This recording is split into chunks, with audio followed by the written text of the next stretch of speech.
നിങ്ങൾ ഇന്ന് കാണുന്ന ഈ ആഡംബര ജീവിതത്തിനും റെക്കോർഡുകൾക്കും പിന്നിൽ കണ്ണുനീരിൻ്റെയും വിയർപ്പിൻ്റെയും ഒരു വലിയ കഥയുണ്ട്. ലോകം മുഴുവൻ കൈയടിക്കുന്ന ഈ പേര് ക്രിസ്ത്യാനോ റൊണാൾഡോ. അയാൾ ജനിച്ചതൊരു കൊട്ടാരത്തിലല്ല, മറിച്ച് ദാരിദ്ര്യം നിറഞ്ഞൊരു കൊച്ചു വീട്ടിലായിരുന്നു. പോർച്ചുഗലിലെ മദീറ എന്ന ദ്വീപിൽ ഒരു പാചകക്കാരുടെയും തോട്ടക്കാരൻ്റെയും 4ാമത്തെ മകനായിട്ടായിരുന്നു അവൻ്റെ ജനനം. ജീവിക്കാൻ പോലും കഷ്ടപ്പെട്ട കുടുംബം. സ്കൂളിൽ പഠിക്കുമ്പോൾ തൻ്റെ ദാരിദ്ര്യത്തെ കളിയാക്കി അധ്യാപകരെ നേരെ കസേര വലിച്ചെറിഞ്ഞ ആ പയ്യൻ അന്ന് പറഞ്ഞു, ഒരു ദിവസം ഞാൻ ലോകത്തെ മികച്ച കളിക്കാരനാകും. അന്ന് എല്ലാവരും അവനെ നോക്കി ചിരിച്ചു. പക്ഷേ ആ ചിരികളായിരുന്നു അവൻ്റെ ഇന്ധനം. 15ാം വയസ്സിൽ ഒരു വലിയ തിരിച്ചടി അവനെ തേടിയെത്തി. ഹൃദയമിടിപ്പ് അമിതമാകുന്ന ഒരു രോഗം. ഫുട്ബോൾ കരിയർ തന്നെ അവസാനിച്ചേക്കാവുന്ന അവസ്ഥ.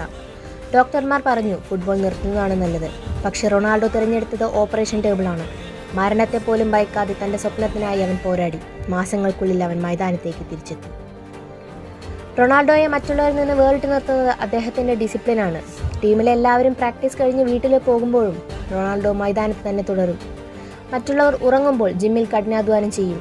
ടാലൻറ്റ് കൊണ്ട് മാത്രം ഒരാൾക്ക് വിജയിക്കാം, പക്ഷേ ലോകം മുഴുവൻ കീഴടക്കണമെങ്കിൽ കഠിനാധ്വാനം തന്നെ വേണമെന്ന് അദ്ദേഹം തെളിയിച്ചു.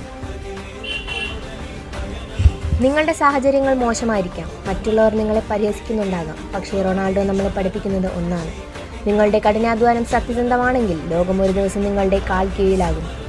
നിങ്ങളുടെ സ്നേഹം എന്നെ ശക്തനാക്കുന്നു, പക്ഷേ നിങ്ങളുടെ വെറുപ്പ് എന്നെ തടയാൻ കഴിയാത്തവരാക്കുന്നു. Your love makes me strong, your hate makes me unstoppable. പരാജയപ്പെടാൻ എല്ലാവർക്കും കഴിയും, പക്ഷേ വീണിടത്തു നിന്ന് എഴുന്നേൽക്കുന്നവനാണ് യഥാർത്ഥ പോരാളി. അടുത്ത തവണ നിങ്ങൾ തോൽക്കുമ്പോൾ റൊണാൾഡോയെ ഓർക്കുക. നിങ്ങളെ തടയാൻ ആർക്കും കഴിയില്ല. ഈ വീഡിയോ ഇഷ്ടപ്പെട്ടെങ്കിൽ ലൈക്ക് ചെയ്യുക. ഇതുപോലുള്ള വീഡിയോകൾക്കായി സബ്സ്ക്രൈബ് ചെയ്യുക.